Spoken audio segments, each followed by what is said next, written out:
right, everyone.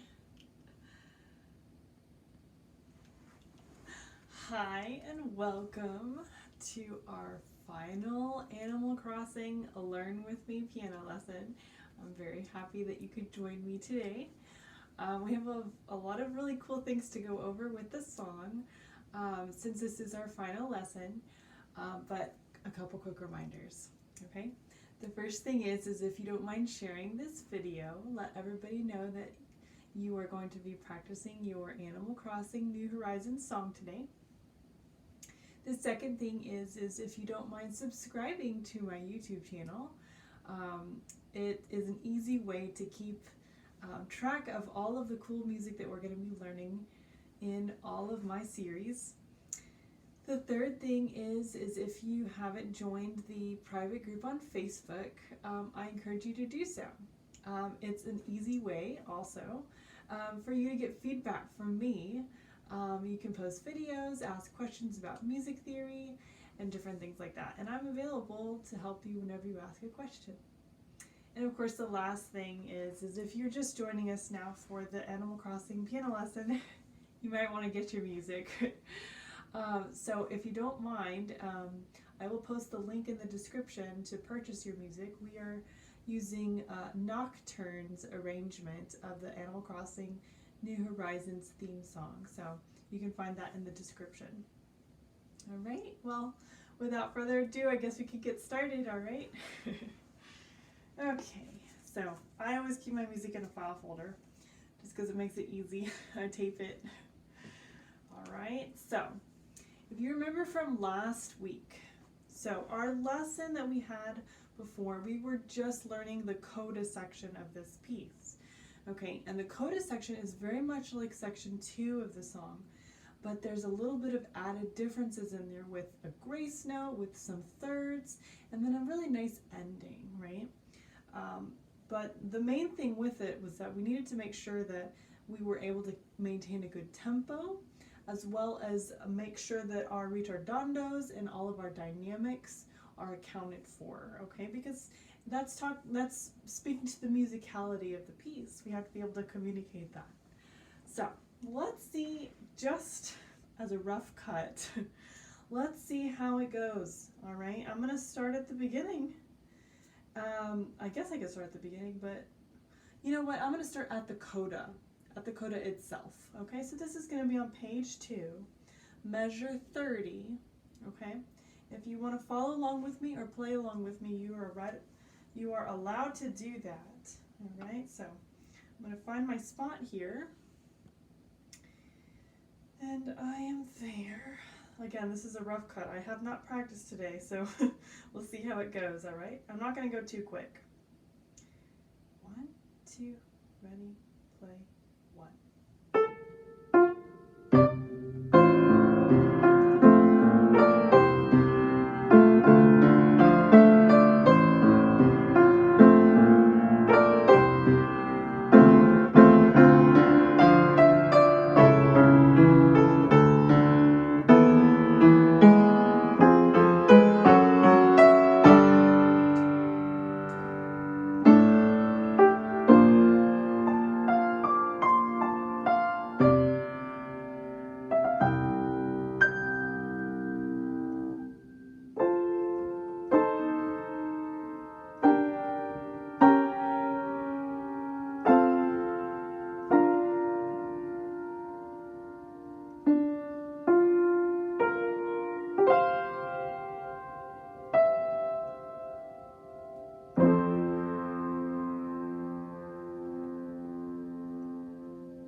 So, yeah, you could tell I did okay on it, but I did notice that I did make a mistake at the grace note going into the thirds at measure 31 into 32, and again at 33 into 34.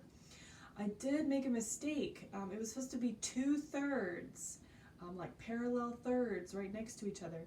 And I ended up playing a grace note into a third, and then I went into a fourth. And I think that partly has to do with the fact that I might have been practicing it wrong this time. But that happens, you know. I mean, as I'm learning this along with you, I'm a real person. I might be a teacher, but I'm also a real person. So if I happen to make a mistake or need to work on a certain section, I'll have to do that, right? In order to fix it, okay? So I'm glad that I noticed that because it happens twice and it is bothering me. So I'm going to have to work on that section. But for the main idea for this lesson today, our final lesson on the Animal Crossing, is we want to work on tempo, and we also want to work on putting the whole song together as far as the dynamics go and the musical styling and, just the feel of the overall song. So I'm going to work a little bit on that, okay? Let's first start with tempo, okay? I know we know the first section very well, so let's see if we can kick up the tempo a little bit, okay? So this is going to be section 1, and let's go into section 2 as well. And we'll go all the way to measure 29, and then I'll stop, okay? Let's give it a try. Okay. I'm really starting to love this little piece. So we'll see if we can bump that tempo up, okay? All right.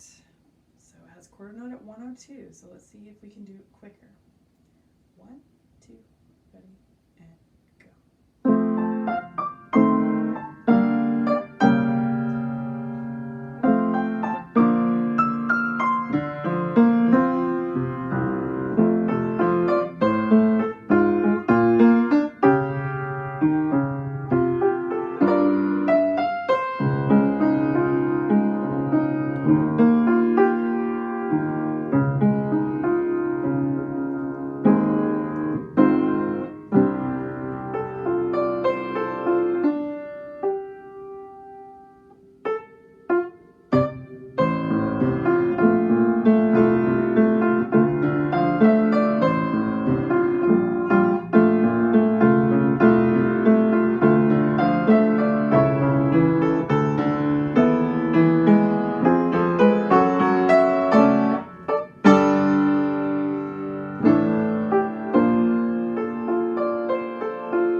So there it is, the Da Capo al Coda, right?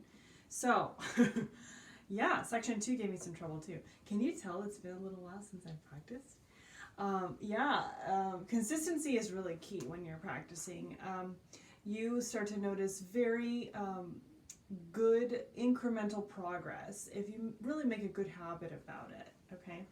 I think I got a little bit nervous, surprisingly, when we went into measures 19, 20, 21, and even a little bit of 22, because I missed a chord that I have never missed in the past. So it happens, you guys.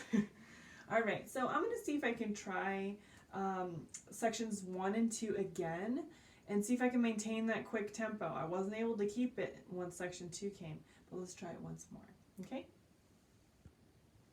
Okie dokie. All right, let's take a deep breath and we will get started. 1, 2, 3, 4.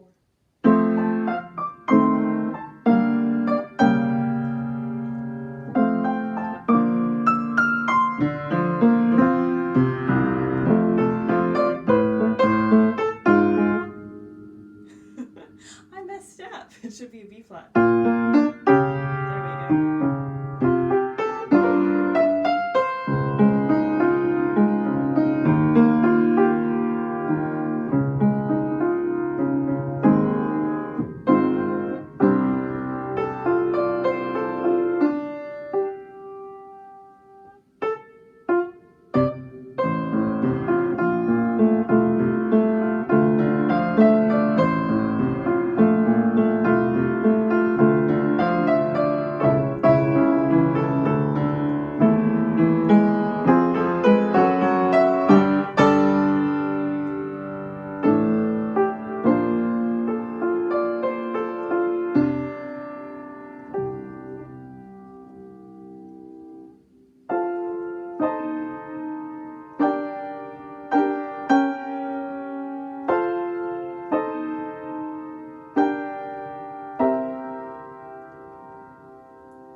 a little bit better.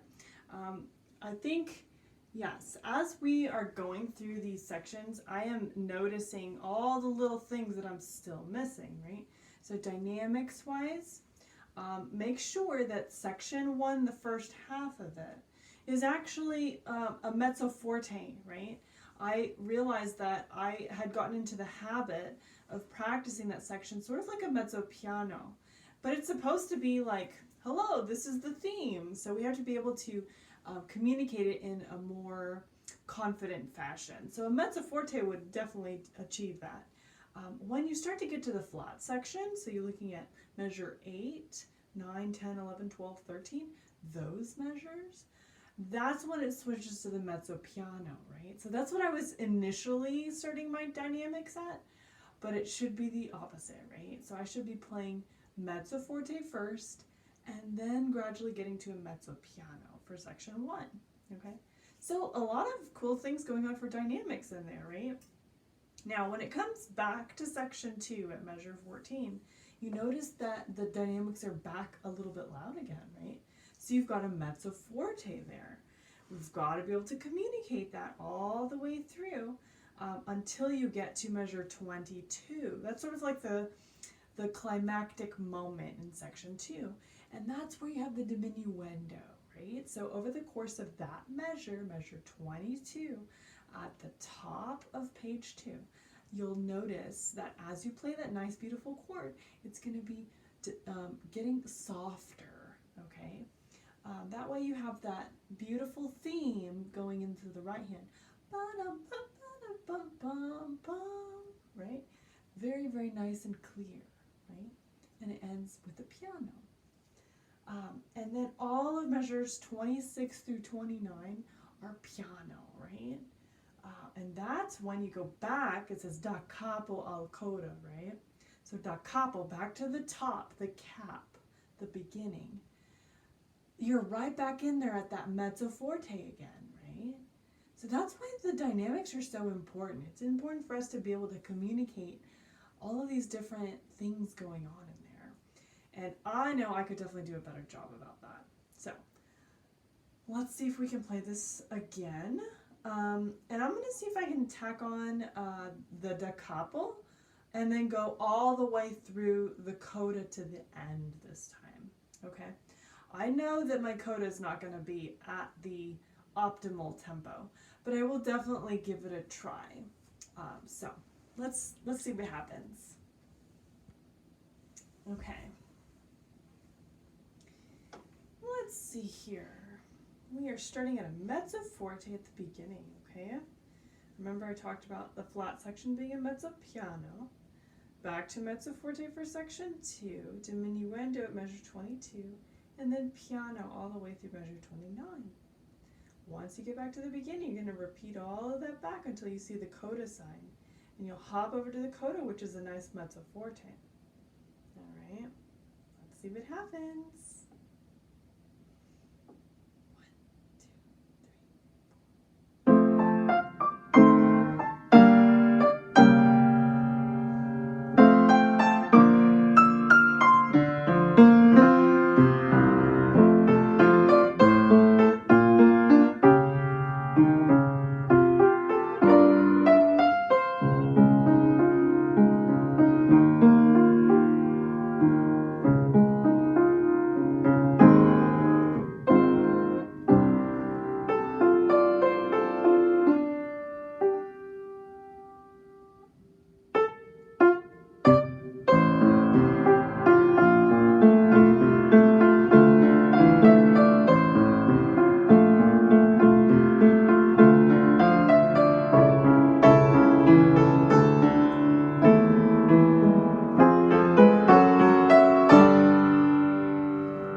okay.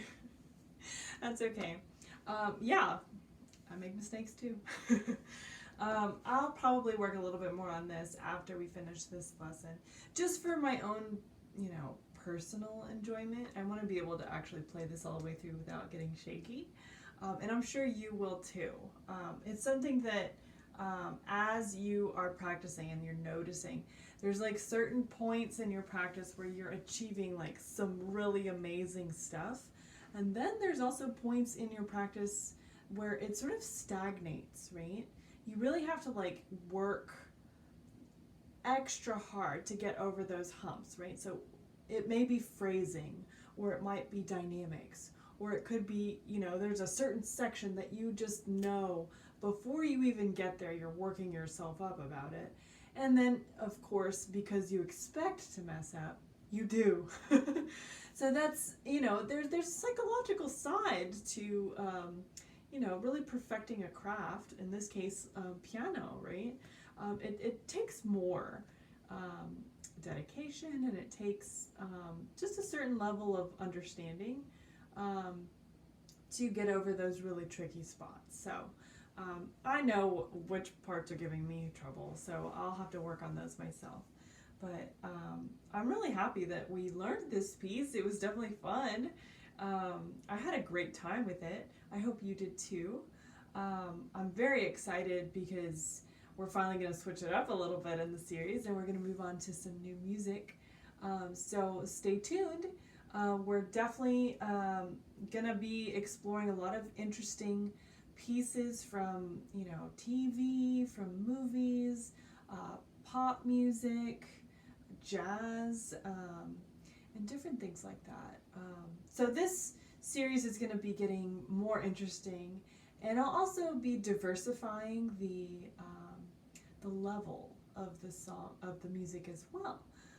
It's not just going to be early advanced or late intermediate music. I might choose something a little bit easier. I might choose something a little harder.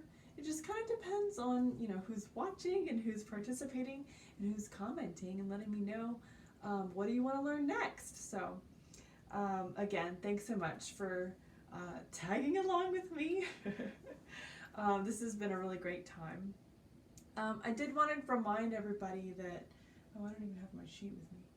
I wanted to remind everybody that I am accepting tips, right? So like if you find these lessons helpful, if you find them fun, if you find them relatable, consider tipping me. I'll leave the tip information in the description since I don't actually have the card. So I accept PayPal. You can send a tip to encoremusichtx@gmail.com. I also accept Venmo. My username is Izzy Chia. And I accept CashApp as well. And my CashApp is IZZI3CH3A. So thanks again. I really had a good time learning Animal Crossing New Horizons. Now I feel like I should, actually play the game or something. I need to buy one of those little switches, right? I have so many friends that are telling me, you need to get this. It's like you're learning the music, but you're not actually playing the game. I should probably get the game, huh? So, anyway, we always close every lesson with the music quote, right? So, the music quote from today comes from the Italian opera singer Cecilia Bartoli. And this is what she says. Music is a way to dream together and to go to another dimension. That is certainly the case.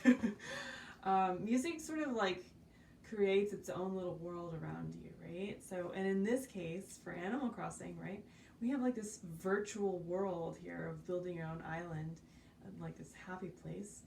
And that's definitely something that's needed nowadays with everything that's going on in the world. So, again, thanks so much. I appreciate you tagging along with me. Stay tuned for our next Learn With Me song, okay? Have a good one.